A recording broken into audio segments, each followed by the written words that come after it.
Good morning. We're at Leffler Leather this morning in West Melbourne, catching up with CEO Paul Guyett. Let's go in and say hello. How are you, Paul?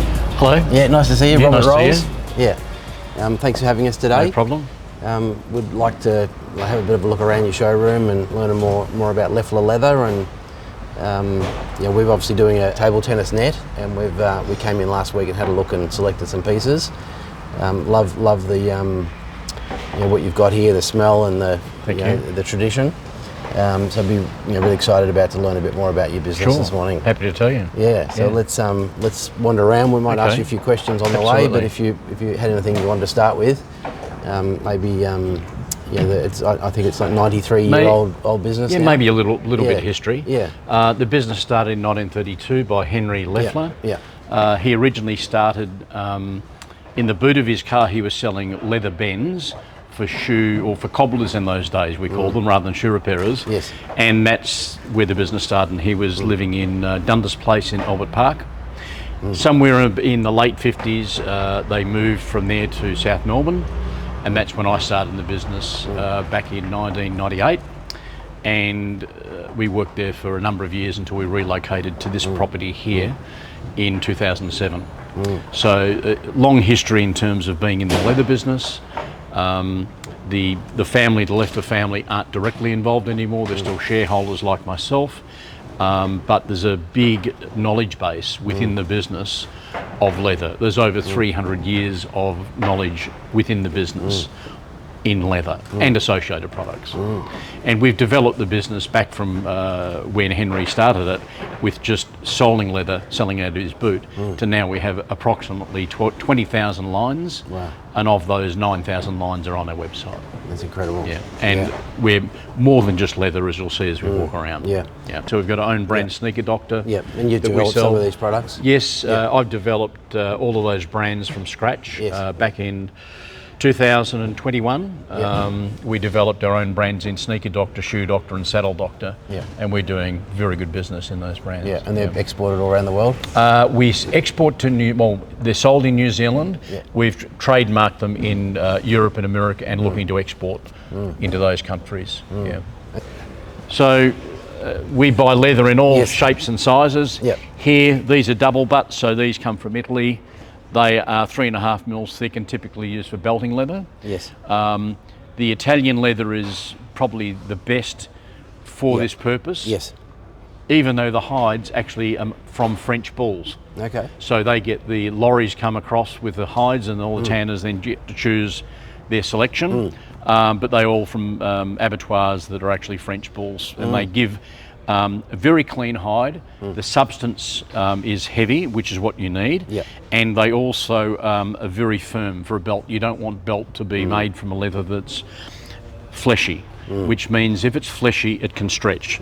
So when you cut belts out of this leather, they're strong, they're not going to stretch. In 3 weeks, you're still going to have them on the same hole. You're not going to have to move holes. Yes. There are a lot of belts these days that are made out of resin mixed with leather fibre. They look like leather, but you're changing or getting new holes cut in it after weeks because they stretch and they roll, they curl over.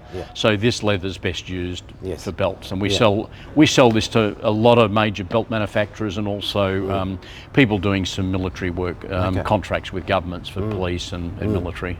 This is some of the leather that we sell. For example, in the equestrian, that's a bridle butt. Yes. So typical bridles are made out of that. Yeah. It's like 5, 6 mil. This one here's 4.5. 4.5. Yeah.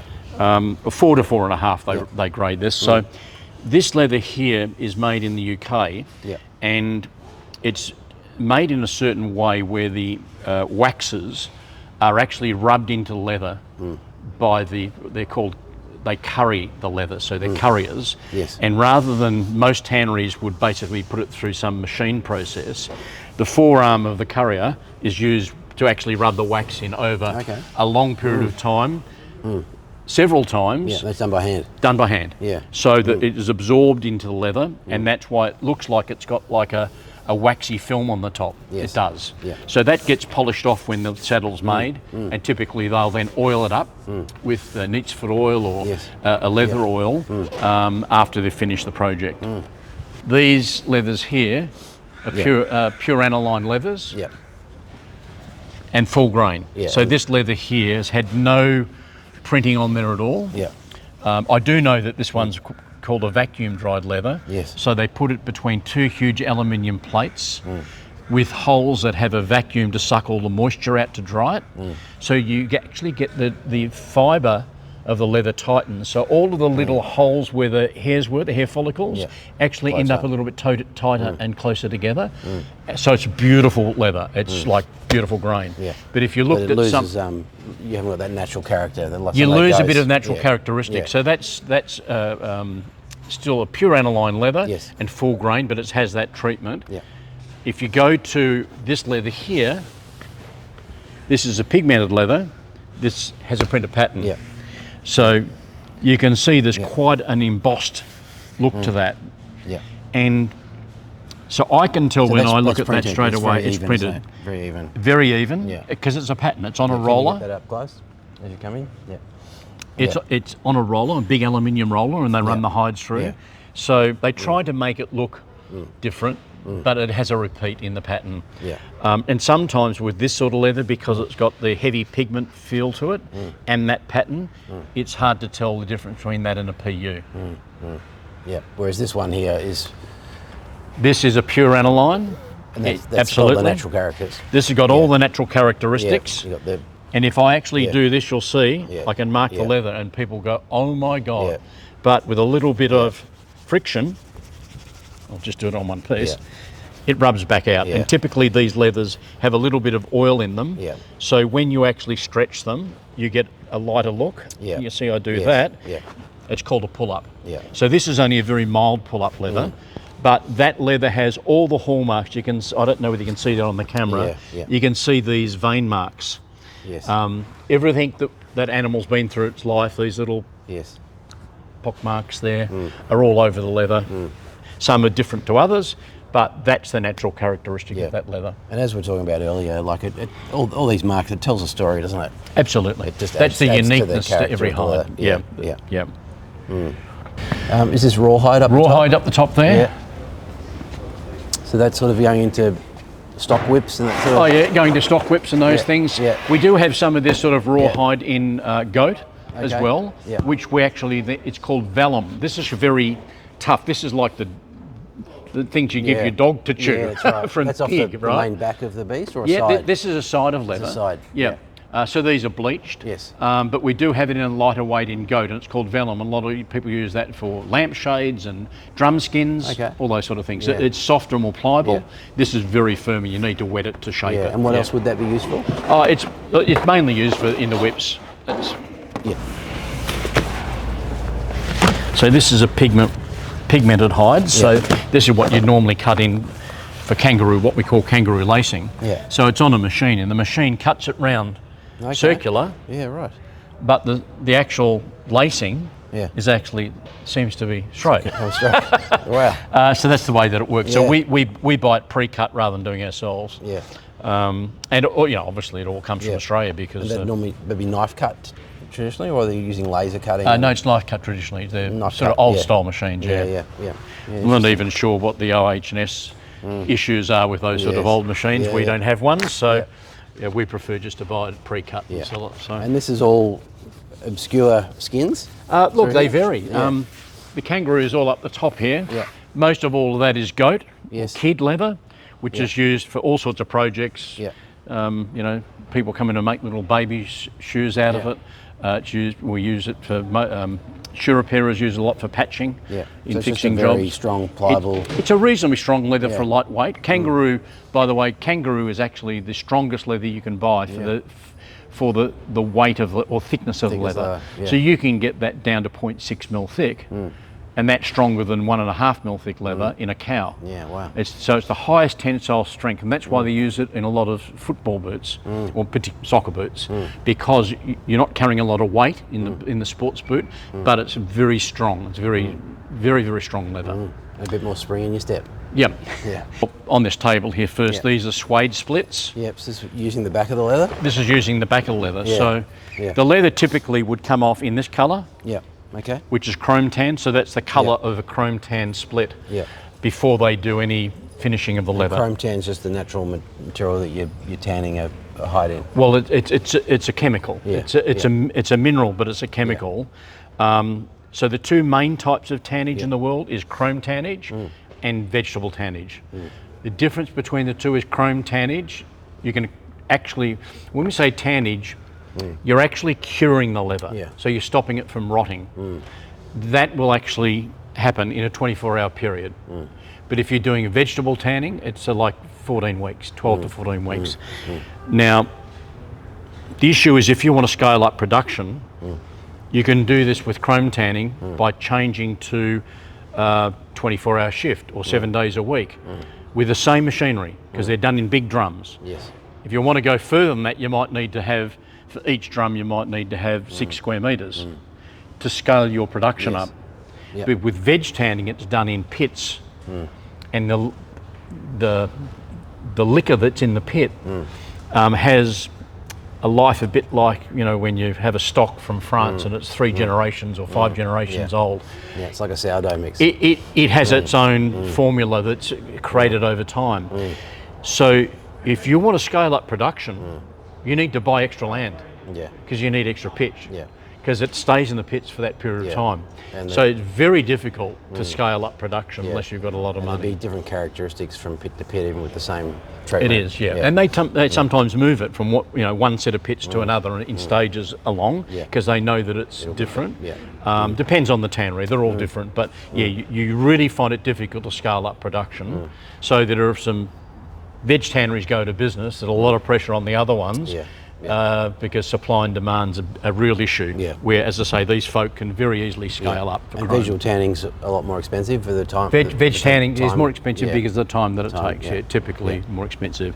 And this is done for chrome tanning. Is done for high turnover, lower price goods. So shoes are huge. Automotive and furniture leather is mainly all done with chrome. Okay. Yeah. Some of these leathers we also sell even into the orthotic industry, into people making orthotics. So some of the leathers will be used for top covers, for the lining on top of a EVA insole that's been milled on a milling machine. But you don't want to be basically having your foot against the actual EVA, so they'll put a nice top cover on. So we sell it to the orthotic laboratories, and they cut it out for the. You sell the glues and. We sell the glues and everything that goes with that. We actually were selling milling machines at one stage as well. But it's a very select market, and technology is changing. So a milling machine is. A CNC machine. So basically, you'd have software to design the insert. So the scanning equipment, 3D, 2D, pressure plates. So you walk on a plate or you stand on a 3D scanner, takes an image of your foot, you put it in the software. The orthotic technician then designs an insole that suits your requirement. You might have a high arch, so you need to have a build up there. You may have a problem with your foot, you might need a metatarsal dome placed in a certain place.